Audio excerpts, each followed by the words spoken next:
नमस्कार दोस्तों, stock market studies में फिर से एक बार आपको बहुत-बहुत स्वागत है। तो आज यहाँ पे मैं डिस्कस करने वाला हूँ एक ऐसे कंपनीज़ के बारे में, जो देखा जाए तो एक टेलीकॉम इंडस्ट्री से बिलॉन्ग करते हैं और टेलीकॉम इंडस्ट्री से ही उसके नाम देखने को मिलेगा। तो जो ब्रॉडबैंड कनेक्शन होते हैं, जो ब्रॉडबैंड आप यूज़ करते हैं, तो उसी के ऊपर कंपनी काम करते हैं और कंपनी को एक बहुत बड़ा अवार्ड भी मिला, तो जिसके कारण कंपनी कुछ दिनों पहले आप देखा जाए तो 52 वीक सिर्फ नहीं लाइफ टाइम हाई भी अचीव किया था। तो कंपनी देखा जाए तो अभी लाइफ टाइम और 52 वीक के आसपास ही है। तो किस तरीके से ब्रेकआउट हुआ और क्या अभी ये ब्रेकआउट कंटिन्यू होने वाला है, तो वो चार्ट पैटर्न भी आपको दिखाऊंगा। बहुत इंटरेस्टिंग पॉइंट्स आपके साथ चार्ट पैटर्न में शेयर करूंगा, जो आपको हर चार्ट पैटर्न में देखना चाहिए। तो वीडियो को पूरा ध्यान से देखिएगा और इस कंपनी के बारे में पूरा इन्फॉर्मेशन आपके साथ डिस्कस करने वाला हूँ। तो वीडियो को लास्ट तक देखने के लिए ज़रूर कहूँगा और अभी तक अपने इस चैनल को सब्सक्राइब नहीं किया, तो सब्सक्राइब ज़रूर कर लेना, क्योंकि आपको daily basis stock market information update इसी चैनल के माध्यम से लगातार मिलते जाएँगे। तो चलो देख लेते हैं आज के स्टॉक के बारे में। तो सबसे पहली बात, कंपनी कौन-सा है? कंपनी का नाम है तेजस नेटवर्क। तो तेजस नेटवर्क जो है, तो देखा जाए तो कंपनी बहुत पुराना नहीं है। करीबन-करीबन देखा जाए 2017 में कंपनी मार्केट में लॉन्च किया गया था और कंपनी काम कौन से किस-किस के ऊपर करते हैं, देखिए कंपनी ब्रॉडबैंड एक्सप्रेस, तो कंपनी ब्रॉडबैंड कनेक्शन के ऊपर ज़्यादा से ज़्यादा काम करते हैं। तो आप सभी जानते हैं, आप घर में भी आप ब्रॉडबैंड लगाया जा रहा है, तो हर किसी के घर में अभी ब्रॉडबैंड है, क्योंकि टेलीकॉम सेक्टर के ऊपर लोग भरोसा उतना नहीं करते हैं, क्योंकि टेलीकॉम मान के चलिए आप किसी भी जगह पे जाना है तो मतलब मोबाइल नेटवर्क के माध्यम से आप इंटरनेट कर सकते हैं। तो घर में जब आप कोई भी ऑफिसेज़ का काम करते हैं, घर में आप कुछ काम करते हैं, तो उसके लिए आपको हाई स्पीड नेटवर्क की ज़रूरत होता है। तो उसके लिए ब्रॉडबैंड कनेक्शन आप लेते हैं, कोई भी कंपनीज़ के लेते हैं, तो उसके लिए जो एक्सेस है, ब्रॉडबैंड का जो एक्सेस है, वो इस कंपनी भी प्रोवाइड करते हैं। साथ ही साथ आप देखेंगे तो ऑप्टिकल एंड डेटा नेटवर्क, तो जो सबसे बड़ी पॉइंट्स है, क्योंकि ऑप्टिकल फाइबर के बिना कोई भी डेटा नेटवर्क नहीं चल सकते। तो ऑप्टिकल फाइबर इंडस्ट्रीज़ में सबसे बड़ा मतलब सबसे बड़ा है टाटा कम्युनिकेशन। तो टाटा कम्युनिकेशन के बाद जो सबसे बड़ा ग्रोथ कर रहा है वो है तेजस नेटवर्क। तो उसके बाद देखिए, यहाँ पे देखिए रेडियो एक्सेस नेटवर्क। तो रेडियो एक्सेस नेटवर्क क्या होते हैं? मान के चलिए आप मोबाइल के माध्यम से एक जगह से दूसरी जगह को फ़ोन कर पा रहे हैं, दूसरे को वीडियो कॉलिंग कर पा रहा है, दूसरे को मैसेज भेज पा रहा है। तो ये जो सारे चीज़ होते हैं, तो इसको रेडियो एक्सेस नेटवर्क बोला जाता है। जो 4G एंड 5G इस दोनों सेक्टर के दोनों प्रोजेक्ट के ऊपर कंपनी तेज़ी से काम कर रहा है। तो लास्ट में अब देखा जाए तो कंपनी नेटवर्क मैनेजमेंट के ऊपर, तो नेटवर्क मैनेजमेंट के ऊपर भी कंपनी काम करते हैं। जैसे एसडीएन रेडी एनएमएस है, साथ ही साथ एनएमएस एएएस है, ब्रॉडबैंड मैनेजमेंट भी है। तो कुछ सेक्टर में आपको बता दिया जिसके ऊपर कंपनी काम कर रहा है। तो कंपनी का देखिए solution of of your network, sorry solution for network. तो देखिए ब्रॉडबैंड एक्सेस नेटवर्क के ऊपर कंपनी काम करते हैं। प्रीमियम यहाँ पे देखिए एलई मतलब एंटरप्राइजेस कनेक्टिविटीज के ऊपर कंपनी काम करते हैं। 5G के मोबाइल सेक्टर के ऊपर भी काम करते हैं। गवर्नमेंट एंड डिफेंस नेटवर्क के जो हाई सिक्योरिटीज होते हैं, उसके ऊपर भी काम करते हैं। नेक्स्ट जनरेशन यहाँ पे देखिए क्रिटिकल नेटवर्क के ऊपर भी काम करते हैं। होलसेल एंड डीसीआई के ऊपर भी कंपनी काम करते हैं। तो कंपनी के जो स्ट्रेंथ है मैं आपके सामने डिस्कस कर चुका हूँ। तो अभी जो पॉइंट्स मैं आपके साथ शेयर करूंगा, कंपनी इंडिया में नहीं, करीबन-करीबन 75 प्लस कंट्रीज के साथ कंपनी बिज़नेस करते हैं। यही सबसे बड़ा स्ट्रेंथ है कंपनी का और इससे भी बड़ा मार्केट को बिछा के फैला के रखा कौन है? टाटा, टाटा कम्युनिकेशन। तो नेटवर्क्स के बारे में बात करें तो 500 प्लस इसका नेटवर्क्स है और टोटली डी एम्प्लॉयमेंट जो है 7,50,000 के आसपास। तो कंपनी का देखिए परसेंटेज जो अवार्ड्स है, कंपनी कितने अवार्ड जीते हैं? 25 अवार्ड्स। तो उसके साथ फिर से एक नया अवार्ड जो मतलब प्लस हो चुके हैं। तो वो अवार्ड मैं आपको दिखाऊंगा। उससे पहले देखिए ग्लोबली किस तरीके से काम कर रहे हैं।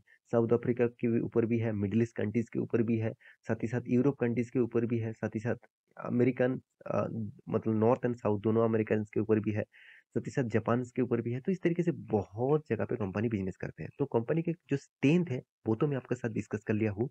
अभी जिसके कारण कंपनी लगातार ग्रोथ कर रहा है वो भी मैं आपको दिखा देता हूँ। तो वो कौन सा कारण है? वो है कंपनी इसके ऊपर एक अफ्रीकन बिज़नेस के ऊपर भी एक न्यूज़ डेटा आपको पब्लिश किया गया, जहाँ पे बताया जा रहा है Tejas network wins global mobile यहाँ पे देखिए breakthrough award for broadband innovation of the year. तो ब्रॉडबैंड इनोवेशन के ऊपर कंपनी जिस तरीके से काम किया, इसलिए उनको broadband innovation of the year का यहाँ पे खिताब मिला।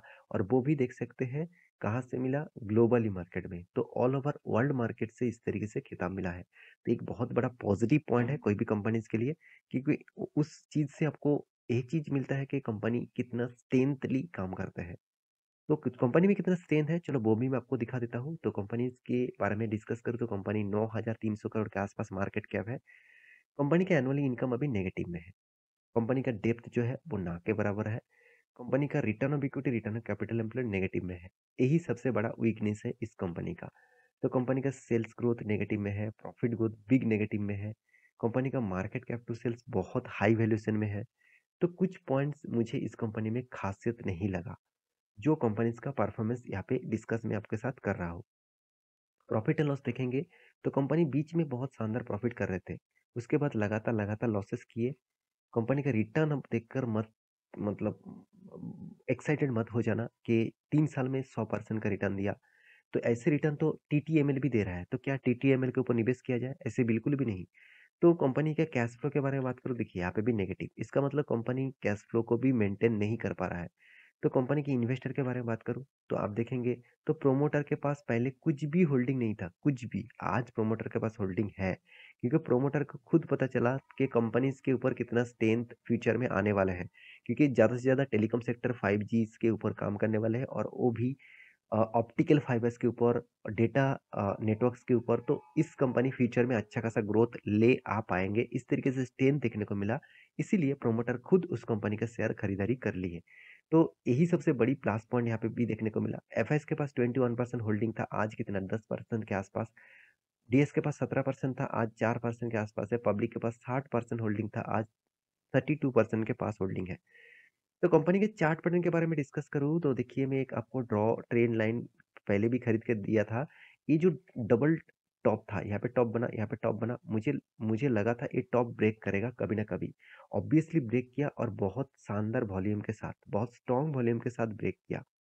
और जब कोई भी स्ट्रॉन्ग वॉल्यूम के साथ कोई भी स्टॉक ब्रेक करता है तो हायर चांसेस होते हैं अप टेन में जाने के लिए। तो एक चीज मैं हमेशा आपको बोलूंगा, जब कोई स्टॉक ब्रेक करता है, आपको देखना है नेक्स्ट डे में उसका हाई ब्रेक किया कि नहीं किया। अगर नेक्स्ट डे में नहीं किया तो हायर चांसेस है वो फिर से एक बार रीटेस्ट करेगा। जो प्रीवियस जो रेजिस्टेंस था, वो अभी सपोर्ट बन चुके हैं। मतलब यहाँ पे सपोर्ट बन चुके हैं, इस सपोर्ट को वो रीटेस्ट करेगा। अगर रीटेस्ट करने के बाद, अगर पुल बैक करने के बाद फिर से अप टेन में गया, तो सोचना एक बहुत बड़ा मोमेंटम देखने को मिलेगा। अगर उसको रीटेस्ट करने के बाद ब्रेकआउट फेल हो गया, तो फिर से वो गिरावट का माहौल आपको देखने को मिलेगा। तो इसलिए मैं आपको हमेशा बोलता हूँ, कोई भी स्टॉक में अगर आप ट्रेंड लाइन ड्रॉ करके काम कर रहे हैं, कोई भी टॉप आप ढूंढ लिया है, तो आपको लग रहा है कि ब्रेकआउट हुआ है, इसका मतलब फिर से रॉकेट की तरह भागेगा, तो आपको थोड़ा सा होल्ड करना चाहिए। क्योंकि देखिए, कोई भी स्टॉक अगर कोई भी ब्रेकआउट कर रहे हैं, तो मैं हमेशा बोलता हूँ कि नेक्स्ट डे में कैंडल आप जरूर देखिएगा। नेक्स्ट डे कैंडल अगर ब्रेक करता है तो सोचना आप ट्रेंड स्टार्ट हो गया। अगर नेक्स्ट डे का कैंडल अगर तोड़ नहीं पाया, तो सोचना वो रीटेस्ट जरूर करेगा। तो रीटेस्ट किस तरीके से करते हैं वो देखना है। और उसके लिए 20 डेज ईएमए का जो ट्रेंड लाइन है, वो ट्रेंड लाइन भी यहाँ पे टच करने वाला है। और 200 डेज ट्रेंड लाइन बहुत नीचे है। तो हायर चांसेस है एक बार रीटेस्ट करने के लिए, आप में जाने के लिए। तो आप ट्रेडिंग, ये तो ट्रेडिंग वाला काम हो गया। तो आप लॉन्ग टर्म इन्वेस्टर है, तो मैं जरूर कहूंगा कंपनी के ऊपर जरूर डीपली स्टडी करना, क्योंकि कंपनी का हालत अभी फिलहाल के लिए उतना खास नहीं है।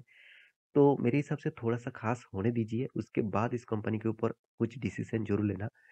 तो आशा करता हूँ सारी जानकारी आपको मिल चुका है। मेरे वीडियो कैसे लगा जरूर कमेंट करना। और ये वीडियो टोटली एजुकेशन पर्पस में था, कोई बाई एंड सेल का रिकमेंडेशन नहीं था।